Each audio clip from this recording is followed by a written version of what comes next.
안녕하세요. 바늘닷컴입니다. 전 세계적으로 백신 확보 경쟁이 심화되고 있습니다. 백신의 생산량은 한정적일 수밖에 없는데 아직 백신을 구하지 못한 나라, 백신을 확보했으나 추가 확보를 위한 나라들이 많기 때문입니다. 또한 이 과정에서 생산이 지연되거나 예상보다 더 많은 확진자가 나와 백신 유통 과정에서 딜레이가 되고 있습니다. 따라서 기존 계획보다 더 늦어질 수 있기 때문에 장기 백신 접종 계획이 필요한 때입니다. 정부에서는 국민들 반응을 보며 여론을 잠재우기 위한 눈에 보이는 쇼는 그만했으면 합니다. 백신 보유 현황과 백신 구매 현황 등을 투명하게 국민들도 알아야 한다고 생각합니다. 그럼 우리나라 백신 접종 현황에 대해서 알아볼게요. 현재 코로나 백신 접종은 2021년 2월 26일부터 진행 중입니다.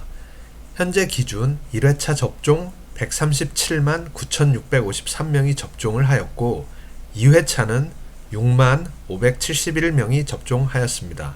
전 국민 기준으로 보았을 때 2.31%만 접종이 완료된 겁니다. 이 속도라면 정부에서 말한 집단 면역을 형성하겠다고 한 11월 말까지 13.9%라는 수치가 나온다고 합니다.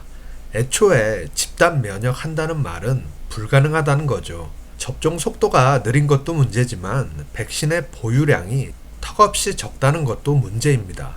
혈전 문제로 인한 아스트라제네카에 대한 불안감이 높아지면서 30대 미만에 대한 접종은 중단하기로 했죠.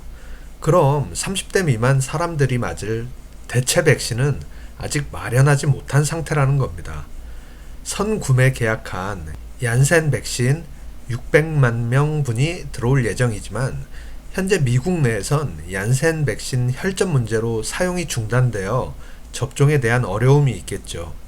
또한 3분기 1000만 명분이 공급될 노바백스 백신은 국내 기업이 위탁 생산하면서 수급에는 차질이 없을 거라고 봅니다. 중요한 건 아직 세계적으로 승인을 못 받았다는 겁니다. 차후 안전성 논란이 우려됩니다. 이런데도 질병관리청은 백신의 조기 도입 및 적시 공급, 11월 전 국민 집단 면역 형성에 대해 차질 없이 추진한다는데 왜 이렇게 신뢰가 안 갈까요? 백신 확보에 대해 국민들의 지적이 계속되다 보니 정부에서는 백신 관련 발표를 많이 했는데 대부분이 논란이 있었습니다. 이때부터 신뢰의 벽이 무너져버린 게 아닌가 생각됩니다. 어떠한 논란들이 있었는지 한번 보자면 화이자, 모더나 부작용이 있을지도 모른다면서 아스트라제네카 부작용이 적다라는 발표, 또한 문재인 대통령 모더나 백신 최고 경영자와 통화 후 백신 확보, 하지만 모더나에서 아니라고 발표했죠. 백신 구매 계획은 나라 간 비밀 협약이다. 아니죠. 백신은 정부가 사기업과 구매하는 사적 계약입니다. 비밀로 할 필요가 전혀 없습니다. 또한 백신 확보와 예정은 엄연히 다릅니다.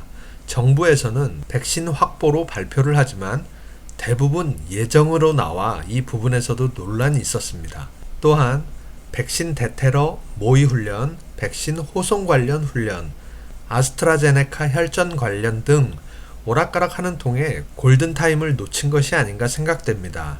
백신 확보의 소홀한 부분을 인정하고 사과하고 솔직한 팩트로만 발표를 했다면 이렇게까지 혼란을 야기하진 않았을 거라고 봅니다. 오늘도 뉴스가 올라왔는데 오는 8월 백신을 국내에서 위탁 생산에 들어간다고 발표를 했는데 어떤 백신인지에 대한 발표는 없습니다. 어느 제약사의 무슨 백신인지 이게 비밀인가요? 그리고 위탁 생산이면 우리가 사용할 백신은 아니라는 거죠. 이미 구매자가 있는 백신을 위탁해서 생산만 해주는 겁니다. 결국은 현재 우리나라는 백신이 충분하지 못하다가 팩트입니다. 그렇게 백신 확보를 자랑하더니 이게 뭔가요? 정부가 일부러 백신 관련 혼란을 야기하고 있는 거 아닌가요? 백신 관련 가짜뉴스가 문제가 아니라 정부가 가짜뉴스를 만들어내는 원인을 제공하고 있는 거예요. 백신 관련 논란들로 인해 얼마나 밑바닥까지 드러내는지 한번 지켜보도록 하겠습니다. 오늘의 바늘, 구라의 끝은 구라다.